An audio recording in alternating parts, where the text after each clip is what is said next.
प्राण शक्ति का उद्दीपन, इच्छा शक्ति, कल्पना एवं विवेक या भावनात्मक शक्तियाँ स्वयं शारीरिक उपचार को प्रभावी नहीं बना सकती।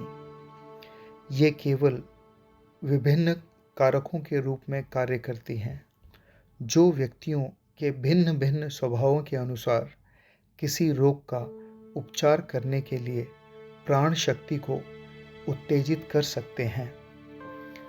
बाह के पक्षाघात के एक प्रकरण में यदि इच्छा शक्ति या कल्पना शक्ति को निरंतर उत्तेजित किया जाए तो प्राण शक्ति अचानक रोगग्रस्त तंत्रिका ऊतकों नर्व टिश्यूज की ओर तेजी से प्रभावित हो बाह को स्वस्थ कर सकती है।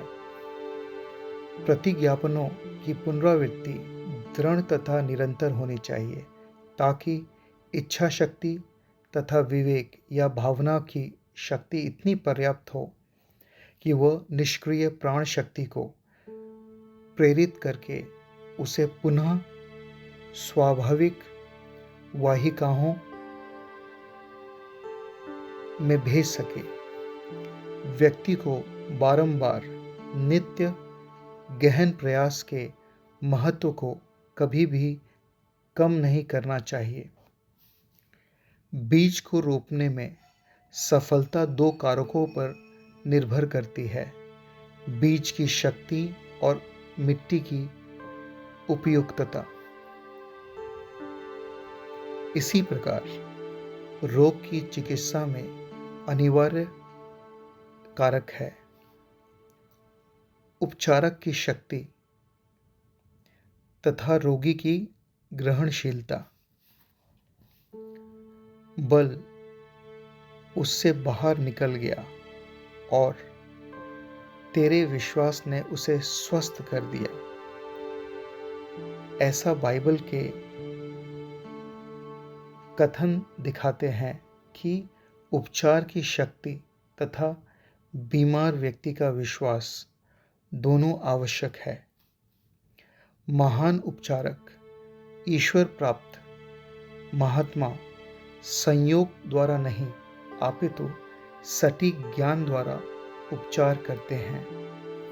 प्राण शक्ति के नियंत्रण को पूर्ण रूप से जानकर वे रोगी में एक उत्तेजनाकारी प्रभाव भेजते हैं जो उसके अपने प्राण शक्ति के प्रवाह में सामंजस्य ला देता है। उपचार के समय वे वास्तव में प्रकृति के मनोदैहिक सिद्धांतों को बीमार व्यक्ति के ऊतकों में कार्य करते और उपचार को प्रभावी बनाते दिखते हैं। आध्यात्मिक रूप से कम उन्नत व्यक्तियों की मानस दर्शन द्वारा प्राण शक्ति के प्रभाव को शरीर के प्रभावित अंगों में भेजकर स्वयं तथा दूसरों को स्वस्थ कर सकते हैं।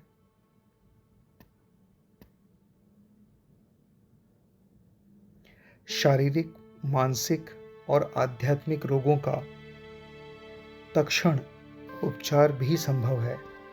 प्रकाश को भीतर लेकर आने से युगों का संचित अंधकार तत्काल दूर हो जाता है, ना कि उसे बाहर भगाने का प्रयास करने से।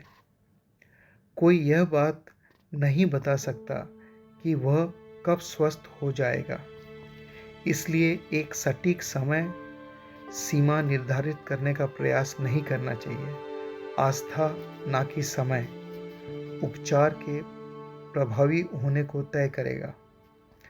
परिणाम प्राण शक्ति के उचित जागरण से तथा व्यक्ति की चेतन और अवचेतन अवस्था पर निर्भर करते हैं।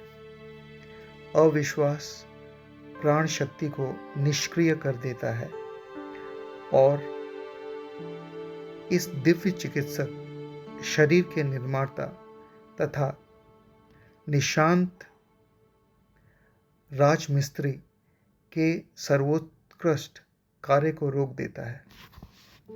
विश्वास तथा इच्छा शक्ति या कल्पना की वह अवस्था प्राप्त करने में जो उपचार के लिए प्राण शक्ति को स्वतः प्रेरित कर दे, प्रयास एवं एकाग्रता अत्यधिक आवश्यक है। परिणामों की इच्छा तथा प्रत्याशा रखना सच्चे विश्वास की शक्ति को दुर्बल कर देता है। इच्छा शक्ति और विश्वास का उपयोग किए बिना प्राण शक्ति सुप्त या निष्क्रिय बनी रहती है। एक जीर्ण रोग से पीड़ित किसी रोगी में बलहीन हो चुकी इच्छा शक्ति, विश्वास तथा कल्पना को अनुप्रेषित करने में समय लगेगा, क्योंकि उसके मस्तिष्क की कोशिकाओं में रोग के विचार सूक्ष्म रूप से बैठ गए होते हैं। जिस प्रकार रोग की चेतना की बुरी आदत को स्थापित होने में लंबा समय लगता है, उसी प्रकार स्वास्थ्य की चेतना की अच्छी आदत को स्थापित करने में भी कुछ समय लग सकता है।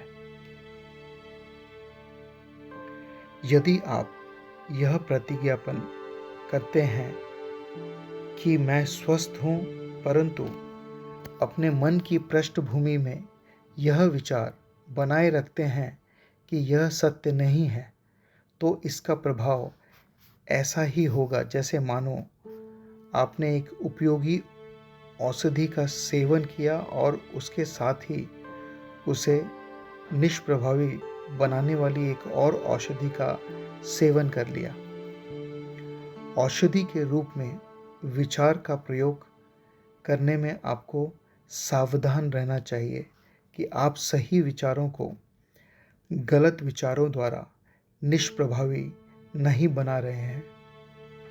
सक्रिय और सफल होने के लिए एक विचार को ऐसी इच्छा शक्ति से अनुप्राणित होना चाहिए कि यह विपरीत विचारों के विरोध का सामना कर सके।